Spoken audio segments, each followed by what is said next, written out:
Me Balakrishna. Welcome to Bala gen AI Telugu YouTube channel. అందరికీ good morning, good afternoon, good evening.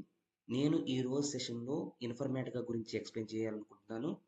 Informatic అనేది చాలా easy, ఎవరైనా నేర్చుకోవచ్చు. ఎలాంటి ప్రయర్ నాలెడ్జ్ ఉండాల్సిన అవసరం లేదు. నేను కంప్యూటర్ సైన్స్ చదవలేదు, ఎలాంటి సాఫ్ట్వేర్ కోర్స్ నేర్చుకోలేదు. నేను BCom, BA, MCom, MSc, BTech, civil services, civil engineering, mechanical engineering అలా నేర్చుకున్నాను. నాకు ఏం తెలియదు అన్న వాళ్ళు కూడా నేర్చుకోవచ్చు. ఎలా నేర్చుకోవాలి, ఎక్కడ నేర్చుకోవాలి అనే దానికి అన్ని తెలుగులో నీట్గా క్లియర్గా ఎక్స్ప్లెయిన్ చేస్తాను. ముందుగా ఇన్ఫర్మేటికా అనేది ఏంటి, ఎక్కడ వాడతాము, దానివల్ల యూజెస్ ఏంటి అనేది మొత్తం మీకు ఎలా సెటప్ చేసుకోవచ్చు, మన లోకల్ అంటే మన సిస్టంలో ఎలా సెటప్ చేసుకోవచ్చు అనేది మొత్తం పిన్ టు పిన్ ఎక్స్ప్లెయిన్ చేస్తాను. Stay tune to my channel. ఈ వీడియో ఎండ్ అయ్యే వరకు చూడండి. మీకు క్లియర్గా ఇన్ఫర్మేటికా గురించి మొత్తం నాలెడ్జ్ నేను ఇస్తాను. ఇప్పుడు ముందుగా Informatica is one of the most widely used enterprise ETL. ETL stands for అంటే ఈ అంటే ఎక్స్ట్రాక్ట్స్, టీ అంటే ట్రాన్స్ఫర్మేషన్, ఎల్ అంటే లోడ్. ఇప్పుడు ఈ ఈటీఎల్ అనేది చెప్పే ముందు ఈటీఎల్ ఉంది, ఈఎల్టీ ఉంది. ఈఎల్టీ అంటే ఏంటంటే డేటా అనేది, ఫస్ట్ మనకి డేటా కావాలి. డేటా అనేది దాన్ని రా డేటా అంటాం.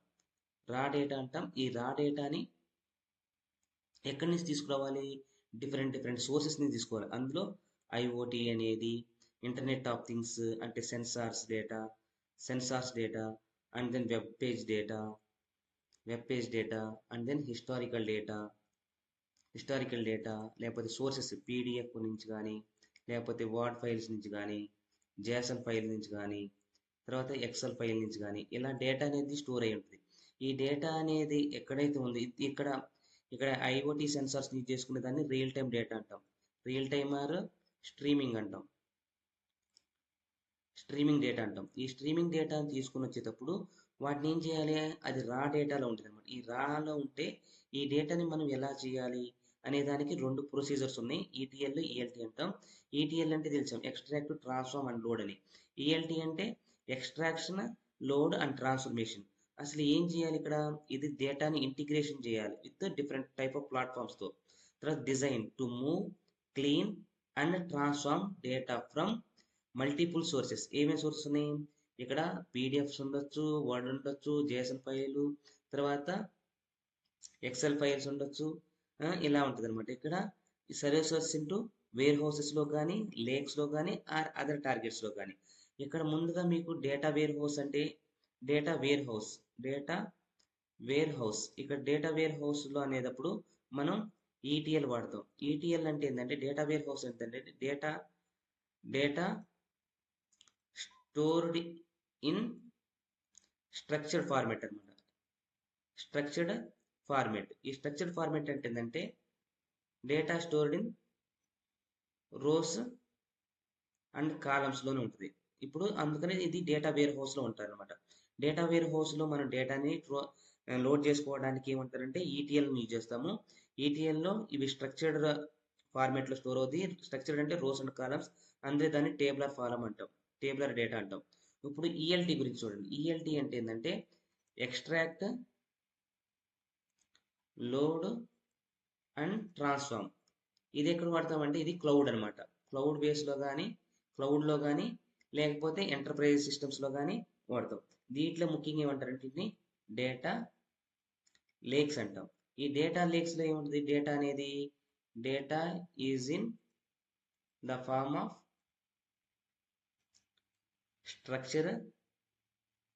Structure, semi structure and then unstructured data ఉంటుంది అనమాట. ఇలా ఎక్కడైనా సరే డేటా లేక్స్లో ఉంటుంది అనమాట. ఇందులో ఏం వాడతారు, ఈఎల్టీ వాడతాం. ఇప్పుడు ఏంటంటే it is especially popular in large ఆర్గనైజేషన్స్లో ఈటీఎల్ అనేది, ఇన్ఫర్మేటికా టూల్ అనేది చాలా బాగా ఉపయోగపడుతుంది. ఎందుకు ఇది, for building scalable reliable data pipelines. Data అనేది పైప్లైన్ అంటే మనం రా డేటా దగ్గర నుంచి తీసుకుని దాన్ని ట్రాన్స్ఫర్మేషన్ చేసి లోడ్ చేసిన తర్వాత ట్రాన్స్ఫర్మేషన్ చేసి మనకి దాన్ని ప్రిడిక్షన్ చేయాలా, లేకపోతే విజువలైజేషన్ చేయాలా, దాన్ని అనాలిసిస్ చేయాలా అనే దాని గురించి మొత్తం చేసేదాన్ని ఒక డేటా పైప్లైన్ అంటాం. ఈ డేటా పైప్లైన్స్ క్రియేట్ చేయడానికి మనం ఇన్ఫర్మేటికా టూల్ అనేది చాలా బాగా ఉపయోగపడుతుంది. నేను తర్వాత కంటిన్యూ చేస్తాను. ఇన్ఫర్మేటికా అంటే తెలిసింది కదండి. ఇన్ఫర్మేటిక్ అనేది ఎంటర్ప్రైజ్ ఈటీఎల్. ఈటీఎల్ అంటే ఎక్స్ట్రాక్ట్ ట్రాన్స్ఫర్మేషన్ లోడ్ అంటాము. ఇందులో ముఖ్యంగా ఈటీఎల్ యూజ్ చేస్తే డేటా వేర్ హౌస్ అంటాం. డేటా వేర్ హౌస్లో డేటాని స్టోర్ చేసుకోవడానికి ఉపయోగిస్తాము. అది ఎక్కడ టేబులర్ కాలమ్స్లో ఉంటుంది. టేబులర్ ఫామ్ అంటే రోస్ కాలమ్స్లో ఉంటుంది. ఇప్పుడు డేటాని రియల్ టైం డేటా కానీ హిస్టారికల్ డేటా కానీ తీసుకొని ఆ తీసుకున్న డేటాని ట్రాన్స్ఫర్మేషన్ చేసి తర్వాత లోడ్ చేసుకోవడానికి డేటా వేర్ హౌసెస్ యూజ్ చేస్తాం. అర్థమైంది అనుకుంటున్నాం. ఇప్పుడు అసలు వాట్ ఈజ్ ఇన్ఫర్మేటిక్ అంటే? ఇన్ఫర్మేటిక్ అంటే చూడండి, ఇన్ఫర్మేటిక్ డెఫినేషన్ ఏంటి? It is a data integration tool. డేటాని ఇంటిగ్రేషన్ టూల్ చేసుకోవటం. ఎలాగా? సపోర్ట్స్ ఈటీఎల్ సపోర్ట్ చేసింది, డేటా క్వాలిటీని చెక్ చేసుకోవచ్చు, మాస్టర్ డేటా మేనేజ్మెంట్, తర్వాత గవర్నెన్స్ చేసుకోవచ్చు అనమాట. ఇందుకు ఇన్ఫర్మేటిక్ అనేది ఉపయోగపడుతుంది. ఎందుకు? ఈటీఎల్ చేసుకోవడానికి, డేటా క్వాలిటీని చెక్ చేసుకోవడానికి, డేటా మేనేజ్మెంట్ చేసుకోవడానికి అండ్ గవర్నెన్స్. ఇప్పుడు మనం లోకల్లో ఎలా సెటప్ చేసుకోవాలి, మనం ఎలా వీటి మీద ప్రాక్టీస్ చేయాలి, ఇన్ఫర్మేటిక్ అని ఎలా ప్రాక్టీస్ చేయాలంటే ప్రోడక్ట్ ఇన్ఫర్మేటికా పవర్ సెంటర్ అనేది ఉంటుంది అనమాట. ఇది classic ETL tool. Informatica power centre టూల్ని చేసుకొని మనం లోకల్ సిస్టంలో ఇన్స్టాల్ చేసుకొని సెటప్ చేసుకొని మనం ఈటీఎల్ టూల్ని సెటప్ చేసుకోవచ్చు. అలాగే అక్కడ మోడర్న్ క్లౌడ్ ఆఫరింగ్ ఏంటంటే, మోడర్న్గా క్లౌడ్ ఆఫరింగ్ ఏం చేస్తుందంటే Informatica intelligent data management cloud అంటారన్నమాట. ఐడిఎంఎస్సి అంటే ఐ అంటే ఇన్ఫర్మేటికా, డి అంటే డేటా, ఎం అంటే మేనేజ్మెంట్, సి అంటే cloud. Informatica intelligent data management cloud అనమాట. ఇది for hybrid cloud and native పైప్లైన్స్ని క్రియేట్ చేసుకోవడానికి ఇవి రెండు ఉపయోగపడతాయి అనమాట. ఫస్ట్ ఏంటి? Informatica power centre. దీన్ని ఏమంటారంటే ఐపీసీ అంటాం. IPC Informatica power centre tool. తర్వాత ఐఐడిఎంసి. ఐఐ అంటే Informatica intelligent data management cloud అనమాట. ఇది అసలు యూజ్ కేసెస్, ఏ యూజ్ కేసెస్లో మనం ఇది వాడాలంటే మూవింగ్ డేటా ఫ్రమ్ అంటే ఒక డేటా అనేది ఒక దగ్గర నుంచి శాప్ అంటే system and application products data నుంచి సేల్స్ ఫోర్స్లో కానీ సేల్స్ ఫోర్స్ లేదా ఆర్కిల్ డీబీలో కానీ ఇక్కడ శాప్లో ఉన్న డేటా వేర్ హౌస్లో కానీ సేల్స్ ఫోర్స్లో ఉన్న డేటా వేర్ హౌస్లో కానీ ఆర్కిల్ డేటాబేస్లో ఉన్నది వేర్ హౌస్లో కానీ మూవ్ చేసుకోవడానికి ఇన్ఫర్మేటిక్ అని యూజ్ చేస్తాం. తర్వాత ఏం చేయాలి? మూవ్ అయిపోయింది. తర్వాత ఏం చేయాలి? క్లీనింగ్ చేయాలి. క్లీనింగ్ అండ్ ట్రాన్స్ఫార్మింగ్ రా లాగ్స్ బిఫోర్ ఎనాలిటిక్స్. మనం ఎనాలిటిక్స్ అంటే ఏంది? మనం గ్రాఫ్స్ పిక్టోరియల్ రిప్రజెంటేషన్ చేసుకోవడానికి కానీ లేదా ప్రిడిక్షన్ చేసుకోవడానికి కానీ విజువలైజేషన్ చేసుకోవడానికి కానీ ఏం చేయాలి? క్లీనింగ్ చేయాలి అండ్ ట్రాన్స్ఫర్మేషన్ చేయాలి. తర్వాత ఇన్సూరింగ్ కంప్లైన్సెస్, అందులో డేటాలో ఏమైనా మిస్టేక్స్ ఉన్నాయా అవన్నీ కంప్లైంట్స్ ఎన్ష్యూర్ చేసుకోవాలి. అండ్ ఆడిట్ రీడీ పైప్లైన్స్, దాన్ని మనం ఆడిట్ చేసుకుంటూ ఉండాలన్నమాట. ఎప్పుడు ఎంత ఎలా ఏంటి అని తెలుసుకోవడానికి ఆడిట్స్ అంటాము. ఎన్ష్యూరింగ్ కంప్లైన్సెస్ అంటే అందులో ఏమైనా మాడిఫికేషన్ చేయాలా, ఏదైనా డేటా మిస్ అయిందా, లాస్ అయిందా, అవి ఏంటి అనేది తెలుసుకోవడానికి ఇది ఉపయోగపడుతుంది. ఇది it is very very information అనమాట. డేటా గురించి. డేటాని ట్రాన్స్మిషన్ ఎక్స్ట్రాక్ట్ చేసుకోవడం కాదు, ట్రాన్స్మిషన్ చేసి లోడ్ చేసుకోవాలి. అది డేటా వేర్ హౌసెస్లో మూవ్ చేయాలి. క్లీన్ ట్రాన్స్ఫార్మ్ చేసిన తర్వాత మనం ఏం చేయాలి? బిఫోర్ ఎనాలిటిక్స్ ముందు మనం ఎన్ష్యూరింగ్ గవర్నెన్స్ కానీ పైప్లైన్స్ కానీ కంప్లైంట్స్ కానీ చేసుకోవాలి. తర్వాత ఇన్ఫర్మేటిక్ ఆర్కిటెక్చర్లో ఫస్ట్ పవర్ సెంటర్ అనమాట. ఈ పవర్ సెంటర్ అంటే చూడండి, పవర్ సెంటర్ ఇప్పుడు ఏంది? Informatic follows service oriented architecture. దీన్ని ఎస్ఓఏ అంటాం. విత్ దీస్ మెయిన్ కాంపోనెంట్స్ ఏమన్నాయంటే డొమైన్. డొమైన్ అంటే top level administrative unit contains nodes and services ఉంటాయి డొమైన్లో. తర్వాత సెకండ్ అనేది రిపోజిటరీ సర్వీసెస్ అంటే స్టోర్స్ మెటాడేటా. మెటాడేటా అంటే దాని యొక్క మొత్తం మ్యాపింగ్స్ కానీ వర్క్ ఫ్లోస్ కానీ ట్రాన్స్ఫర్మేషన్ మొత్తం మెటాడేటాలో స్టోర్ చేస్తాం. Provide access to developers and administration. దీనికి ఎక్కడ ఎవరు మాత్రమే యాక్సెస్ చేసుకోగలుగుతారంటే డెవలపర్స్ అండ్ అడ్మినిస్ట్రేటర్స్ మాత్రమే. తర్వాత ఇంటిగ్రేషన్ సర్వీస్. థర్డ్ కాంపోనెంట్ ఇది ఇంటిగ్రేషన్ సర్వీస్. ఏటితో ఇంటిగ్రేషన్ చేయొచ్చు అంటే executes ETL work flows, move data from source to target. మనం ఇంటిగ్రేషన్ చేయాలంటే సోర్స్ నుంచి టార్గెట్కి మూవ్ అవడానికి డేటా అందులో ఈటీఎల్ వర్క్ ఫ్లోని చూసి మనం క్రియేట్ చేసుకుంటాం. తర్వాత రిపోర్టింగ్ సర్వీసెస్. రిపోర్టింగ్ సర్వీస్ అంటే generate reports on work flows and jobs. ఆ జాబ్ కరెక్ట్గా రన్ అవుతాయా, ఎన్ని రన్ అవుతున్నాయి, ఆ వర్క్ ఫ్లోని అన్నిటినీ రిపోర్ట్స్ చేసుకోవడానికి రిపోర్టింగ్ సర్వీస్ వాడతాం. తర్వాత నోట్స్ అంటే physical and virtual machines where service run. మనం ఫిజికల్ గాను అండ్ వర్చువల్ గాను మనం మెషిన్స్ కరెక్ట్ చేయని నోట్స్ అంటాం. ఇక్కడ క్లయింట్ టూల్స్ ఏమి ఉంటాయంటే చూడండి, designer build mappings source transformation target, work flow manager create workflows and tasks, workflow monitor, track execution status, and then repository manager, manage repository object. These are the 4 client tools అనమాట. ఇది తర్వాత మన లోకల్లో ఎలా setup చేయాలని మీకు మొత్తం క్లియర్గా ఎక్స్ప్లెయిన్ చేస్తాను. Stay tune to my channel. ఇక్కడ ఇన్ఫర్మేటిక్ అనేది చాలా ఈజీ అండి. డ్రాగ్ అండ్ డ్రాప్ ఉంటుంది. ఈటీఎల్ టూల్, ఈటీఎల్ టెస్టింగ్లో కూడా వాడుకోవచ్చు. మనం ముఖ్యంగా ఎలా అంటే డేటా వేర్ హౌస్లో డేటాను స్టోర్ చేసుకోవడానికి, మూవింగ్ చేసుకోవడానికి, ట్రాన్స్ఫర్మేషన్ క్లీన్ చేసుకోవడానికి, తర్వాత గవర్నెన్స్ అండ్ కంప్లైంట్స్ ఆడిట్ చేసుకోవడానికి ఇన్ఫర్మేటిక్ టూల్ అనేది లార్జ్ ఆర్గనైజేషన్స్లో వాడతాం. ముఖ్యంగా క్లయింట్ టూల్స్ ఏంటి అంటే డిజైనర్లో, వర్క్ ఫ్లో మేనేజర్లో వర్క్ ఫ్లోస్ మానిటర్ చేసుకోవడానికి, రిపాజిటరీ మేనేజర్ని చేసుకోవడానికి ఇవి ఇన్ఫర్మేటిక్ అనేది చాలా బాగా హెల్ప్ఫుల్ అవుతుంది. ఇప్పుడు సింప్లిఫైడ్ వర్క్ ఫ్లో అంటే చూడండి, అంటే వర్క్ ఫ్లో అనేది ఏం లేదు. వర్క్ ఫ్లో అనేది ఏం లేదంటే ఇక్కడ ఇది సోర్స్ సిస్టమ్, సోర్స్ సిస్టమ్ ఉంది. ఇక్కడ టార్గెట్ సిస్టమ్ ఉంది. ఈ సోర్స్ సిస్టమ్ నుంచి ఈ టార్గెట్ సిస్టమ్కి డేటా ఎలా మూవ్ అవుతుంది, దాన్ని ఎలా చేయడం అనేదే మన ఇక్కడ డ్యూటీ అనమాట. ఇక్కడ సోర్స్ డేటా నుంచి రిపాజిటరీలోకి వెళ్ళి మెటా డేటాని స్టోర్ చేసుకోవాలి, తర్వాత ఇంటిగ్రేషన్ సర్వీస్ చేసుకోవాలి విత్ టార్గెట్ సిస్టమ్స్ అనమాట. ఇది సింప్లిఫైడ్ ఫ్లో. తర్వాత మనకి అసలు హౌ టు యూజ్ ఇన్ఫర్మేటిక్ ఎలా యూజ్ చేస్తామంటే మనకేమన్నా 4 టూల్స్ ఉన్నాయి కదా. డిజైన్ మ్యాపింగ్స్లో యూజ్ ఇన్ఫర్మేటిక్ డిజైనర్, ఇన్ఫర్మేటిక్ అని డిజైనర్ చేసుకోవడానికి to define how data flows from source to target అనే దాన్ని డిజైన్ చేయాలి. సోర్స్ టు టార్గెట్ డేటా ఎలా ఫ్లో అవుతుంది డిజైన్ చేసుకోవాలి. Example, extract customer data from Oracle కానీ, ఆర్కిల్ నుంచి ఆర్కిల్ డేటాబేస్ నుంచి ఎక్స్ట్రాక్ట్ చేసుకోవాలి.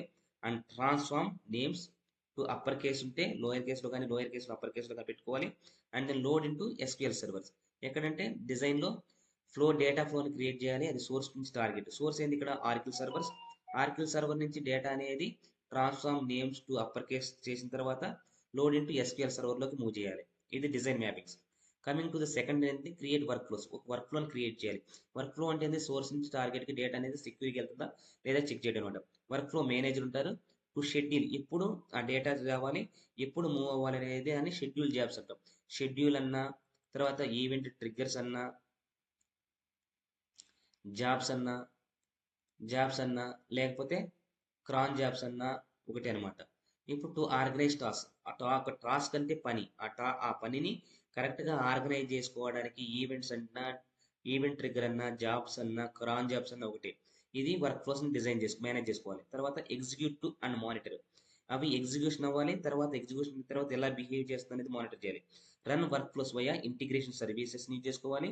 Monitor jobs in work flow మానిటర్ని యూజ్ చేసుకొని ఎగ్జిక్యూషన్ చేసుకోవాలి. ఇంటిగ్రేషన్ సర్వీస్ అండ్ మానిటర్ చేయాలి. తర్వాత రిపోర్టింగ్ అండ్ గవర్నెన్స్, అంటే మనం వచ్చిన డేటాలో రిపోర్ట్స్ చేసుకోవాలి. ఎంత సేల్ జరిగింది, ఎంత ప్రాఫిట్ వచ్చింది, ఎంత గెయిన్, ఎంత లాస్, ఎలా ఉంది ఆ డేటా ప్యాటర్న్స్ బిహేవియర్ మొత్తం ఒక గ్రాఫికల్ విజువల్ రిప్రజెంటేషన్లో చూసుకోవడానికి రిపోర్టింగ్ అంటాము.